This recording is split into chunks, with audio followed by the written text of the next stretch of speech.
प्रिय साथियों, सभी का प्यार भरा नमस्कार। मैं रामचंद्र आप लोगों की सेवा में पुनः उपस्थित। सभी को बसंत पंचमी की हार्दिक शुभकामनाएं। ये बसंत पंचमी का त्यौहार इस तरीके से आप लोगों को जीवन में खुशियां ला दे कि फूलों की तरह आप मुस्कुराते रहें। किन्हीं कारणों से हम इंटरमीडिएट अर्थशास्त्र की कक्षाएं नहीं आप लोगों को उपलब्ध करा पाए। अब आप लोगों को प्रतिदिन इंटरमीडिएट इकोनॉमिक्स कक्षाएं मिलेंगी। तो प्रिय साथियों, तो सबसे पहले हम शुरुआत करेंगे इस तरीके से, उसका तरीका पढ़ाई का क्या स्तर होगा ताकि आपको इंटर की बोर्ड परीक्षा में अच्छे से अच्छे मार्क्स मिल सकें, अच्छे नंबरों से आप पास हो सकें।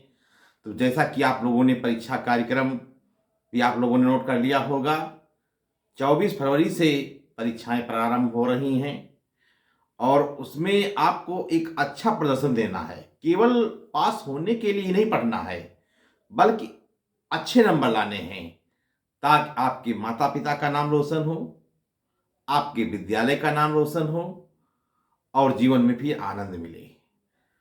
तो अर्थशास्त्र के विषय में जो आप लोगों को बताया जाएगा, तो एक संक्षिप्त वर्णन लेकर के सभी अध्यायों को पूरा किया जाएगा ताकि आप लोगों को हम परीक्षा से पहले ही कोर्स को समाप्त कर सकें और आप अच्छे से अच्छा प्रदर्शन परीक्षा में कर सकें। तो प्रिय साथियों, तो अर्थशास्त्र दो प्रकार का होता है। एक होता है व्यष्टि अर्थशास्त्र, दूसरा होता है समष्टि अर्थशास्त्र। तो व्यष्टि अर्थशास्त्र का मतलब होता है, व्यष्टि का मतलब होता है छोटा और समष्टि का मतलब बड़ा। तो इसमें काहे का अध्ययन करते हैं, तो व्यष्टि अर्थशास्त्र यानी जैसे मान लीजिए एक बाग है, तो बाग में एक अगर हम पेड़ का अध्ययन करें तो किसके अंतर्गत आएगा, वो व्यष्टि के अंतर्गत आएगा। अगर बाग संपूर्ण बाग के पेड़ों का अगर हम अध्ययन करते हैं तो किसमें आएगा, समष्टि अर्थशास्त्र के अंतर्गत आएगा। तो प्रिय साथियों, आज हम चलते हैं व्यष्टि अर्थशास्त्र के विषय में चर्चा करते हैं। तो व्यष्टि अर्थशास्त्र को माइक्रो इकोनॉमिक्स भी कहते हैं। तो सबसे पहला अध्याय है अर्थशास्त्र का परिचय। अर्थशास्त्र है क्या? अर्थशास्त्र में वस्तुओं और सेवाओं के विषय में जानते हैं। वस्तुएं क्या होती हैं? वस्तुएं वो होती हैं जिनको हम देख सकते हैं, जिनको हम छू सकते हैं, वो वस्तुएं कहलाती हैं। जैसे मेज, पेन, कुर्सी, कपड़े, भोजन। तो ये सारी वस्तुएं कैसी होती हैं? मूर्त होती हैं वस्तुएं और इन्हें हम देख सकते हैं। तो मूर्त जो वस्तुएं होती हैं जिनको हम देख सकते हैं, छू सकते हैं, वे वस्तुएं कहलाती हैं। इसके बाद में सेवाएं।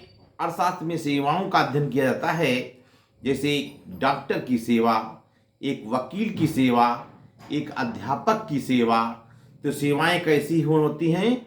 अमूर्त होती हैं। इन सेवाओं को देखा नहीं जा सकता।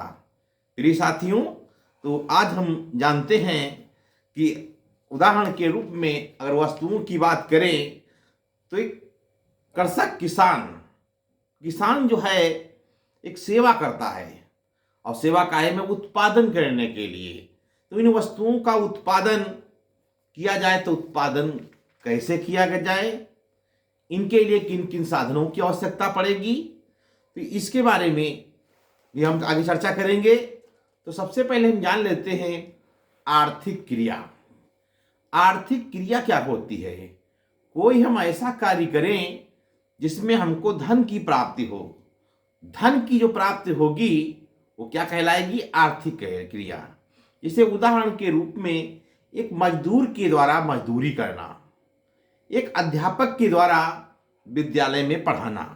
तो कौन सी क्रिया होगी? वो आर्थिक क्रिया होगी, क्योंकि उसको पैसा मिल रहा है। तो आर्थिक क्रियाओं के विषय में अगर बात करें तो आर्थिक क्रियाओं के मुख्य बिंदु 4 होते हैं: उपभोग, उत्पादन, विनिमय और निवेश। तो उपभोग क्या है? उपभोग का मतलब वस्तुओं में उपयोगिता का, वस्तुओं की से का उपयोग करने से जो उपयोगिता मिलती है वो उपभोग कहलाती है। या कहिए किसी वस्तु या सेवा को करने से जो हमें संतुष्टि मिलती है तो क्या कहलाती है? उपभोग कहलाती है। जैसे भूख लगने पर खाना खाना, प्यास लगने पर पानी पीना, कपड़े पहनना, साइकिल चलाना, ये सब काहे में आएगा? उपभोग के अंतर्गत इसका अध्ययन किया जाता है। उत्पादन क्या होता है? उत्पादन का मतलब होता है वस्तुओं में उपयोगिता का सृजन करना ही उत्पादन कहलाता है। जैसे गीली मिट्टी का कोई विशेष महत्व नहीं है, तो गीली मिट्टी से वस्तुएं बनाना, मूर्तियां बनाना और बाजार में बेच देना, तो क्या हो जाएगा प्रिय साथियों? ये उत्पादन कहलाएगा। इसके बाद में विनिमय। विनिमय का मतलब होता है बदलना। तो विनिमय के विषय में वस्तु विनिमय और मुद्रा विनिमय। तो पहले प्राचीन समय में वस्तु विनिमय का चलन था, तो लोग एक वस्तु से दूसरी वस्तु को बदलते थे। तो अर्थशास्त्र में विनिमय का भी बहुत ही महत्व है। और वर्तमान समय में जो वस्तुएं और सेवाएं मिलती हैं वो काहे के द्वारा मिलती हैं? मुद्रा के द्वारा मिलती हैं। निवेश क्या होता है? निवेश वह कमाया हुआ धन, या कहिए कि जो बचा करके धन हम बचाते हैं, कमाने के बाद में विभिन्न खर्चे से खर्चा करने के बाद में हम धन को बचाते हैं, और धन को बचा करके हम फिर उत्पादन को बढ़ाने के लिए उसमें लगा देते हैं। तो क्या कहलाता है? निवेश कहलाता है। तो प्रिय साथियों, आर्थिक समस्या। आर्थिक समस्या क्या होती है? आर्थिक समस्या किसे कहते हैं? मानव की आवश्यकताएं अनंत हैं और हमारे पास साधन कैसे हैं? सीमित साधन हैं। तो सीमित साधन होने के कारण हमारे सामने एक चुनाव की समस्या उत्पन्न होती है।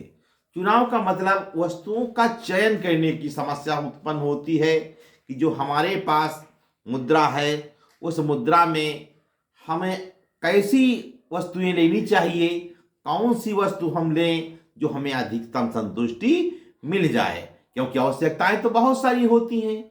बहुत सारी आवश्यकताओं को तो पूरा नहीं किया जा सकता है, तो इसके लिए हमें सीमित साधनों के द्वारा ही कार्य करना पड़ता है। तो इसमें चुनाव की समस्या ही एक आर्थिक समस्या कहलाती है। तो प्रिय साथियों, आज आप लोगों ने जाना अर्थशास्त्र के विषय में। अर्थशास्त्र कितने प्रकार की होती है, समष्टि अर्थशास्त्र और व्यष्टि अर्थशास्त्र क्या है, आर्थिक क्रियाएं क्या होती हैं, आर्थिक क्रियाओं के प्रकार क्या होते हैं उसके बारे में जाना, आर्थिक समस्याएं क्या होती हैं उसके बारे में आप लोगों ने जाना, और आर्थिक समस्याएं क्यों उत्पन्न होती इसके बारे में जाना। तो प्रिय साथियों, हमसे जुड़े रहिए और हमारे चैनल को सब्सक्राइब और लाइक करिए, और ताकि आपको हम अच्छी से अच्छी ऑनलाइन क्लासें दे सकें। तो प्रिय साथियों, आज की ऑनलाइन कक्षा में बस इतना ही। अगले दिन हम पुनः मिलेंगे। बहुत बहुत धन्यवाद।